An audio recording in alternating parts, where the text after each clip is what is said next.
2000 ஆண்டு நான் அமெரிக்கா சென்றிருந்த பொழுது வாஷிங்டன் அருகே பால்டிமோரில் ஒரு நண்பர் வீட்டில் தங்கியிருந்தேன். பெரிய வீடு. அப்பொழுதுதான் சோனி கேமரா வாங்கி அந்த வீட்டை ஒரு வீடியோ எடுத்தேன் 1/2 மணி நேரம். அந்த வீடு அந்த தெருவுக்குள் அவர் கார் நுழையும் போதே அவர் வீட்டு கார் கதவு ஸ்டோரேஜ் ரூம் திறக்க ஆரம்பித்து விடும்.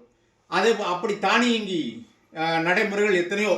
அந்த வீடியோவை எல்லாம் தொகுத்து தமிழில் முதல் பயண ஒளிப்பட குறுவட்டு உலகம் சுற்றும் வாலிபன் என்ற தலைப்பில் அப்பொழுதே தொகுத்து 2007ஆம் ஆண்டு சென்னையில் வெளியீட்டு விழா நடத்தி வெளியிட்டேன். தமிழ் மொழியில் இருக்கின்ற ஒரே பயண ஒளிப்பட குறுவட்டு வெளியீட்டு விழா நடத்தியது நான் ஒருவன் மட்டும்தான். இப்பொழுது லண்டனில் ஒரு வீடு உங்களுக்கு சொல்லுகிறேன். இங்கே வந்து கொஞ்சம் மேலே டாய்லெட்டில் வந்து பாத்ரூமில் குளிக்கிற ரூம்களில் பக்கெட்டு மக்கு எல்லாம் ஒன்றுமே இருக்காது. எந்த குழாயும் இருக்காது. பேப்பர் தான். கொஞ்சம் ஸ்லோவாக பேப்பர் தான். அதே போல் குளிப்பதற்கு இந்த கண்ணாடி அறைக்குள் நின்று தான் குளிக்க வேண்டும். இப்படித்தான் குளிக்க வேண்டும். கூட்டிக் கொண்டு